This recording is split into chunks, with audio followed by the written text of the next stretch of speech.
Hello my friends, welcome back to the channel, and today we are turning all of these ingredients into one of the tastiest and most succulent lamb tagines you will have tried in your life.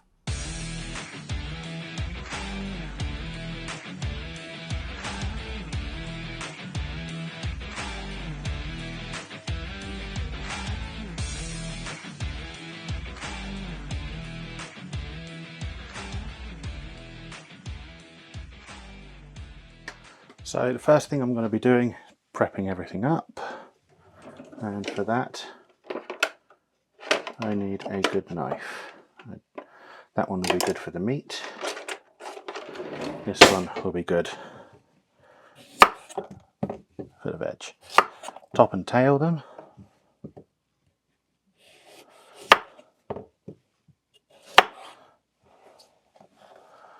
And I do have a bin bag to my left. I also need to peel these, so peeler to the rescue.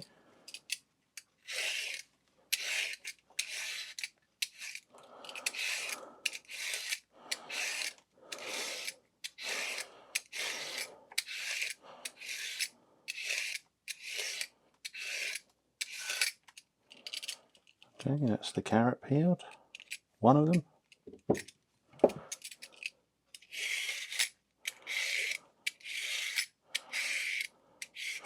Now, one of the best things you can do with carrot peelings, after you've given them a very thorough wash, whack them in a deep fryer, coat them in salt once they're crispy and cooked, and enjoy them as crisps or chips depending on what part of the world you live in. However, not something I will be doing today. And the same applies for potatoes, parsnips, beetroot, any other root veg really. So let's get this out of the way. Okay. Right. Let's make these carrots a bit more manageable, shall we?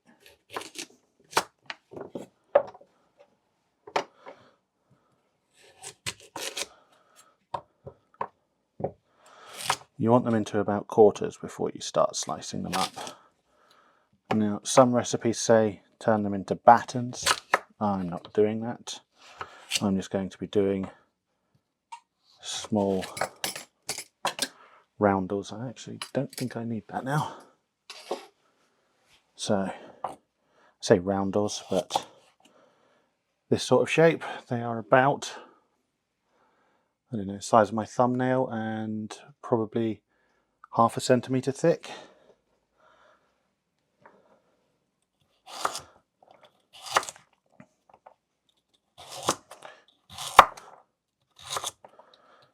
You want them about half a centimetre thick. Any thicker just becomes a bit of a chore to chomp your way through,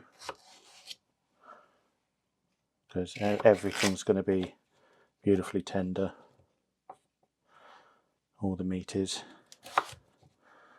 So that's what you want. Tender vegetables, tender meat.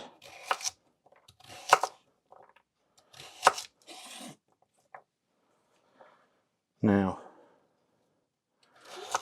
one of the small beautiful things with this, everything goes straight into the slow cooker. No searing of the meat. We need to give the meat a bit of a pat down before it goes in, but from the understanding I have, having spoken to a couple of Moroccans about this, they don't sear the meat unless they're trying to firm it up so it's got a bit more of a bite. So, and I have heard that whilst you can use lamb, you can also use beef for a tagine. There's even chicken tagines. So I decided I'm going to do two relatively tough cuts of meat, but I'm not actually even going to chop them up that much. I have got some ox cheek, which was, you know, for 215 grams, it was £2.80, which isn't too terribly bad. You know, so a little bit more than a penny per gram. And I got a bone-in lamb's leg, but not a whole one, it was like half a leg. That was £9.72. And that also, you know, it was 810 grams or something like that. So again, another one that is, I'm just throwing stuff all over the place today.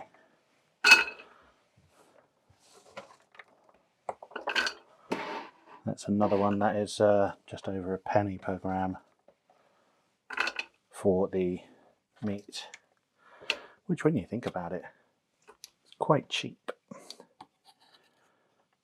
Everything's always done in, you know, oh, it's going to cost you this per kilo. But I bet you if people put it as pence per gram, they'll change their mind and say, oh, actually, it's cheap. So this carrot, it's dropped on the floor. Away with you. Right, next up, pepper. Now these peppers are a little bit worse for wear, and they just need some rough chopping. Now I may be crucified for not, you know, sticking to the traditional recipe, and some people will say, oh, you need to sear everything off.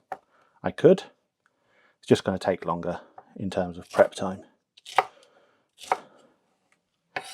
This, I'm just going to let it sit in the slow cooker, marinating away, cooking away. And today, got a few bits planned because it's my other half's birthday yesterday, and today it's a small bit of a spa day, so I'm starting this in the morning, and when we come home in the evening, we'll also be meeting one of our friends, bring him home as well, feed him before he heads back up north. Lovely chap. So still just roughly slicing peppers. The overall shape doesn't really matter in the grand scheme, as long as they're relatively small. I've got 4 peppers in total. These are small peppers. You could use 3 large peppers or 3.5 mediums. Choice is yours. And this is enough, by the way, easily for 8 portions. So there is going to be leftovers. Or you can have it as 4 extremely large portions if you are on the hungrier side of things. But still, for our purpose, there is going to be leftovers. Pepper number 3.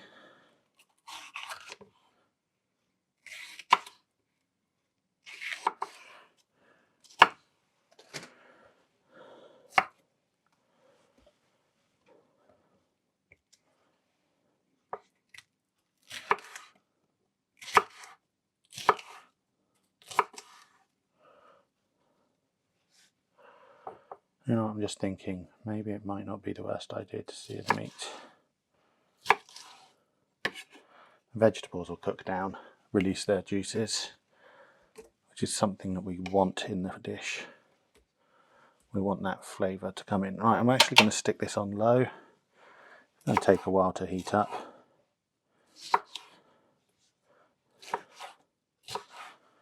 You're probably seeing that there's a little bit of the pepper pith in here. Don't matter, to be honest. It's one of those, you use it, adds maybe a slight bit of bitterness, but is anybody going to really notice with a massively refined palate? Probably not. You know, you've not got Gordon Ramsay coming. So, grand scheme, it don't matter.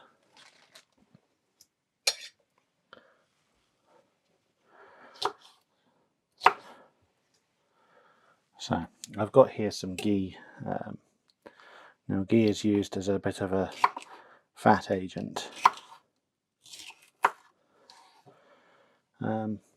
Sometimes it's used just to help carry some of the veg flavour, but today I think I might use it just for the searing of the meat. That's actually a rather large slice there. So yeah, I'll sear the meat in that.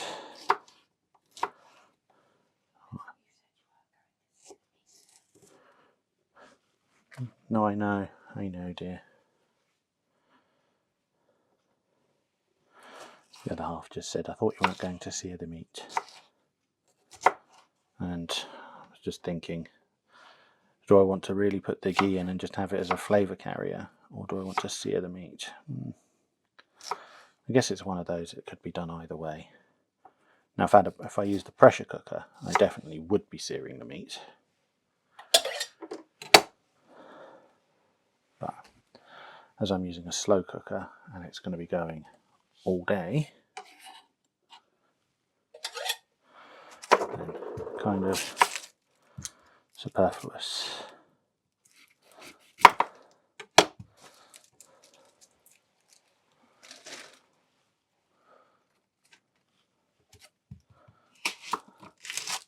If you're wondering what I did with the root there, I just cut the root ends off, but not the actual root itself. It still holds everything in place.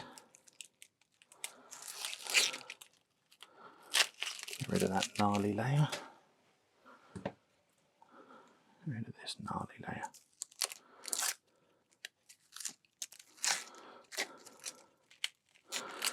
Any gnarly layers that you see on your onions, chuck them. And you can tell it's first thing in the morning for me.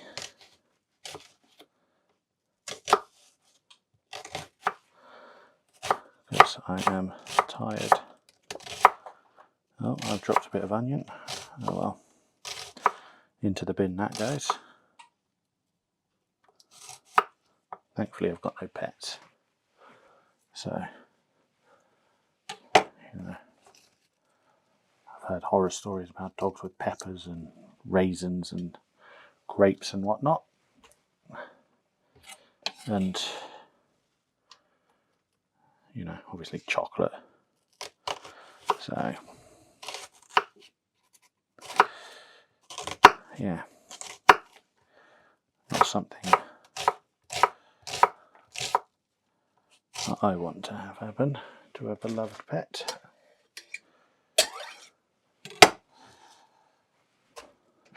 Oh, bit of onion's gone over. Oh, that is warming up quite nicely.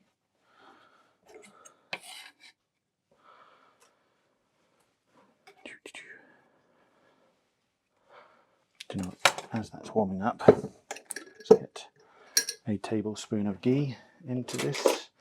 Now, if you're wondering why I've put my ghee into a kilner jar, well, simple answer is I'm using 1 tablespoon here. The pot, or the tub that the ghee came in, actually broke and started leaking in my pantry cupboard.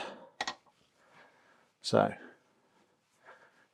that went by the wayside. Put the ghee away in a moment. Yes, that is heating up nicely. So, yes, I'll repeat what I did with the onion. So I'll see the onion there. If I turn the camera that way, just literally cutting that root off, but it leaves the actual end piece intact.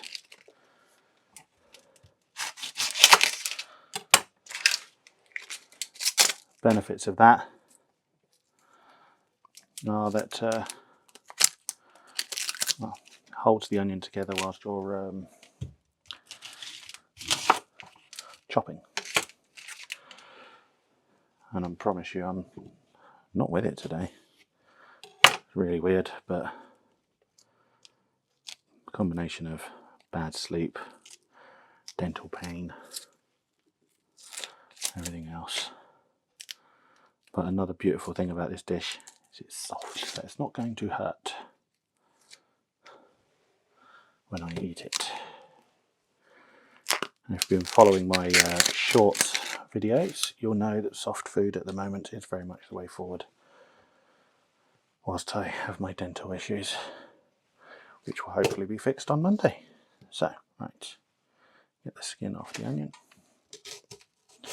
1, 2. Just want some slices through, not all the way to the rootstock. 1, 2, 3, 4. If you're wondering why I don't slice through to the very, like go that way through the onion, there's no need. The onion has layers and it will split whilst it's cooking. So, just, it's a superfluous thing to do. Now, there are several ways to cut an onion, and probably one of these days I might make a video on it. But I just don't see the need to right this moment. So,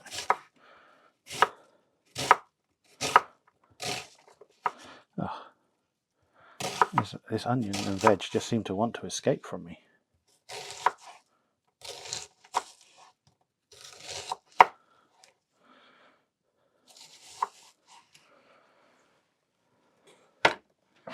I mean, really. Sure, I saw a piece just go flying behind me. I did. As my wife will tell you, I was already cleaning the cooker and everything this morning before all of this, and I'm not even using the cooker. I actually complained to her about the state of the cooker because she baked cookies yesterday, and there was like a couple of spots of flour on there. And I was like, "You making a YouTube video, and you've left it all dusty and crusty." She hadn't really. It's just a bit of a wind up. Right, couple of garlic cloves. In they go. Also, one other benefit to the way I chop onions and stuff. I'm not crying. It's not, the onion doesn't onion. So, make of that what you will. If you wish to utilise that method of chopping an onion, crack on. But I have found when you slice through horizontally, just going to leave that there for a second. When you slice through horizontally, it tends to release more of its acid because you're breaking the cell membranes, which is no bueno. Okay, that's 4 garlic cloves that have gone in. Now for the sweet stuff. Apricots. There's 200 grams of apricots here, or thereabouts. Now it wants to open.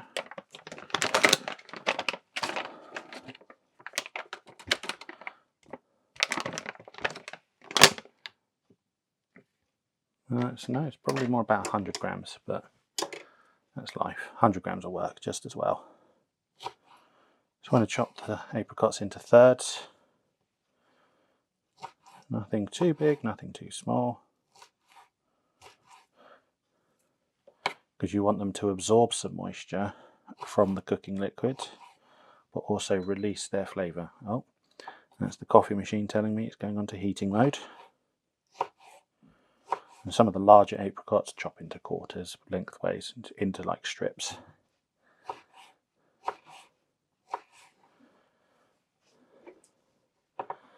And here we go, last set of apricots.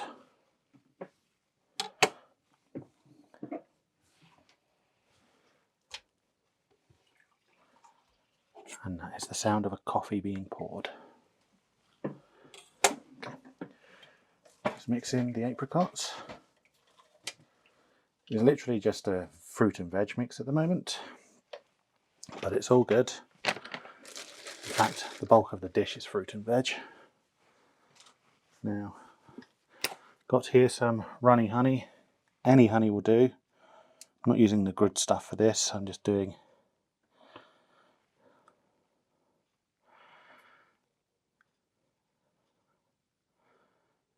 it's 1 tablespoon per 100 grams of meat. Sorry, per 200 grams of meat. But I'm only doing that to the lamb, not adding in for the beef. So it's going to be 4 tablespoons going in. And there we are. If I sit the spoon like that, it should start popping down. Stock cubes, 3 stock cubes. Crumble it all in. 1 beef, 2 veg. And because of that, you don't really need that much salt whilst you're cooking, because the stock cubes are plenty salty.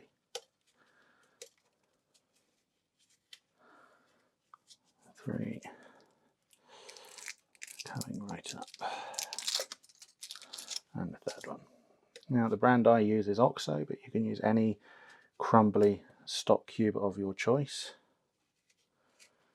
This just happens to be the brand that I use because I buy it in bulk from Costco. I buy like big tubs of them because I utilise them in my cooking.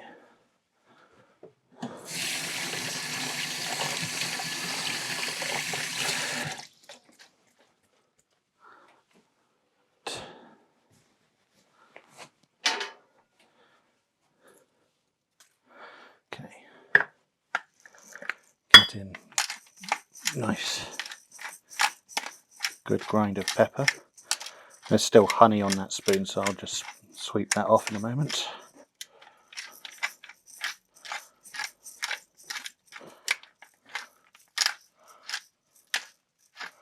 Now, in place of the honey, you could use a jam if you so wish, if you had one to hand. I don't use jams, but it's a viable alternative. Again, I have spoken to Moroccans and whatnot, and they say if you are going to use it, use an apricot jam rather than like a strawberry or anything like that. So, and they are also readily available from Tesco's, Asda, Walmart. So that. Next up, the meat. This is the lamb leg. And one thing I will be doing with this is giving it a pat down. But I've also got here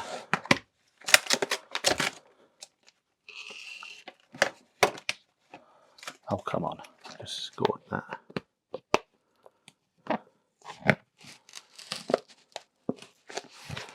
This vac seal package like this, I find absolutely atrocious. If you're going to vac seal something, it doesn't need to be to the point it's difficult to open. So, oh, moving my camera, doing that. So the beef is going to give this a good pat down.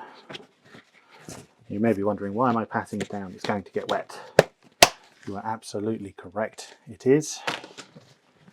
However, I want to pat it down to show me what I'm working with here.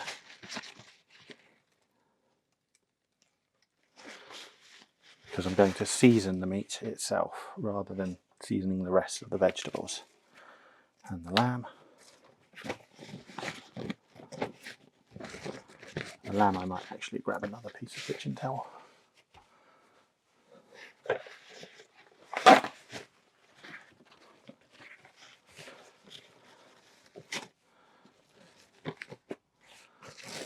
Well, it doesn't need it really, but it's all good. Better to have it and not need it than need it and not have it. It's all going into my bin bag. So now this is a bone-in bit of lamb leg. You can see the bone sticking out right there. I'm going to do absolutely nothing to the bone because it's got the bone marrow right there, which is something we want. So going on is some turmeric,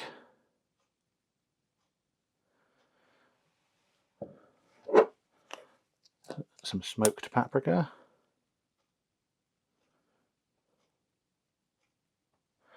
it might help if I put this the other way around so you can see what's going on with the beef as well, and sumac.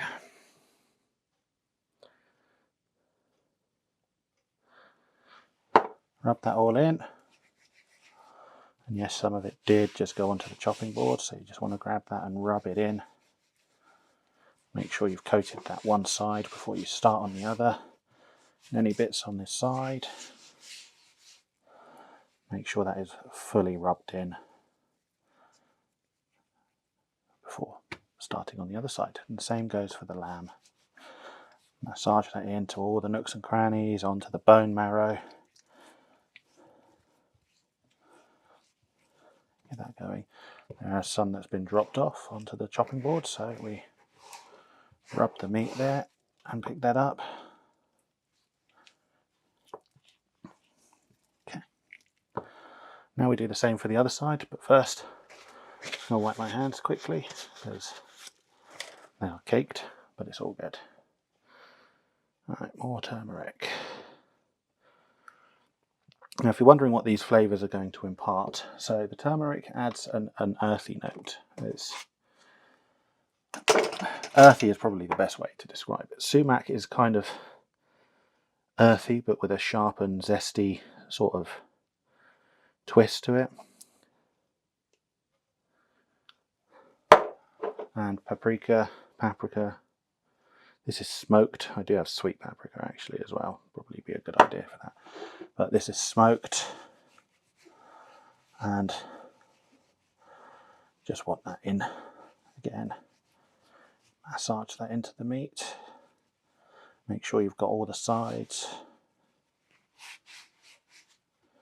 Now on top of that, you could also crack on the vegetable and beefy stock cubes if you so wished, if that was what you wanted to do. No one's going to stop you, but I prefer to put that on the vegetables so the vegetables get an even coating of everything. Just got a lot of the spices left on the chopping board here.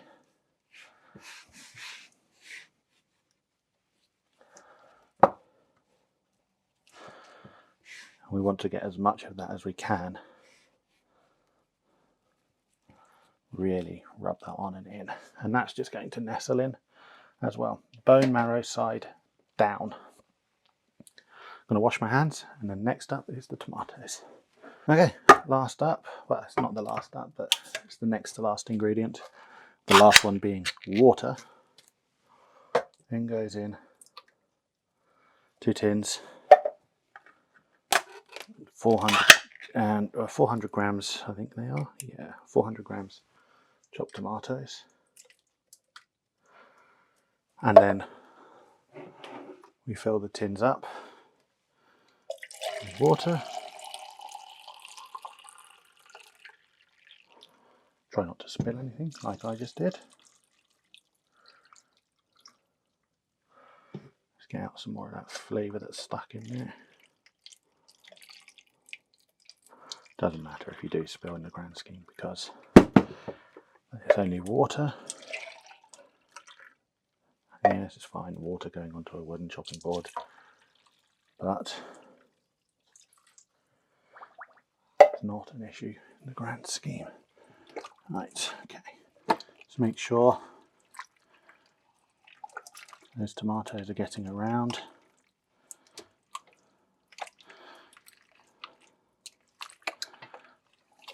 Now, what we want to do, make sure the meat gets pushed into the liquid, and before a lid goes on, need a tea towel. So I have the lid, I'm just putting a tea towel over the lid. Make sure there's nothing sat right on the lip that will catch or anything of that nature. And the tea towel is pull up all the loose edges to the handle, and then you sit it on top. What that'll do is that will catch any and all of the moisture that tries to come up, because like when you take the lid off, it just sinks back down. What we want is a thick, unctuous, delicious dish. That's now going to sit for, well, it's what, 10:30 now. We'll probably be serving up at 7:30-ish. So that is 9 hours. And we'll see you then. So it's 4 p.m. Just going to take a look, see how things are progressing. That is saturated now. So it's smelling divine. What I might do, oh, there's the beef, there's the lamb. What I may end up doing is taking them out and start shredding them and then put them back in.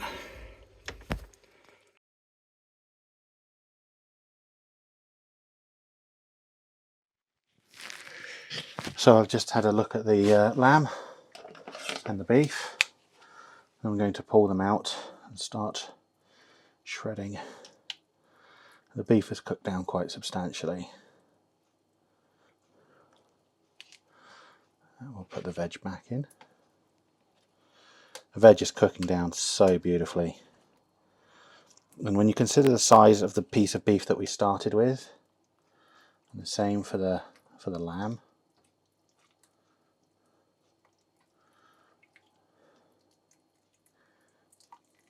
get some of this moisture and veg off. When you consider the size that we started with, it's just phenomenal. It's shrunk obviously because it's a heat and cooking. I'm just going to put the lid back on as is. Now I'm just going to take a couple of forks. It's not going to be perfectly tender, but you know, it's tender enough that I can shred it apart with some forks. Because who wants perfectly chopped pieces of meat when you can have shredded up? And the good bit is it's going to get this piece of cartilage and fat and shred off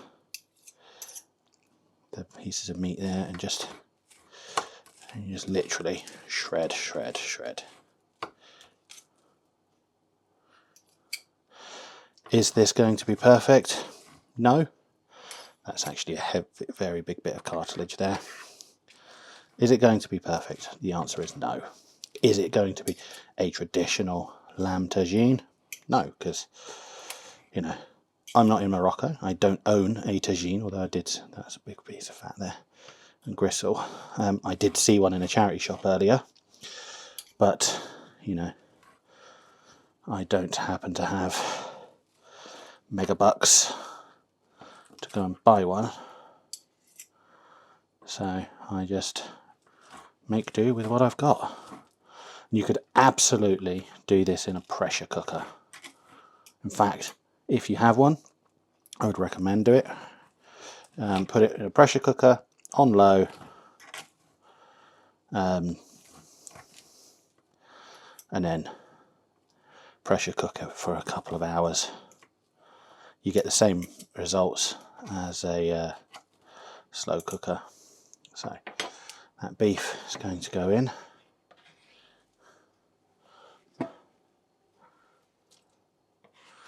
And the purpose for the tea towel, as I said, is to absorb moisture, because what we want is the liquid to cook down and cook out. Now this would get served up with a couscous or something of that nature. Right, I'm just going to set that off to one side.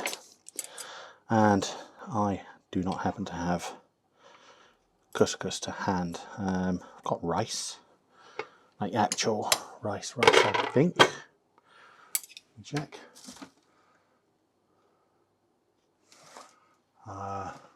Yes, I've got rice. It's hiding behind the pasta. You may be thinking, oh, but I'm on a diet. Why have I got rice and pasta? Well, I can still have these things. It's just it's one of those a moderation sort of thing.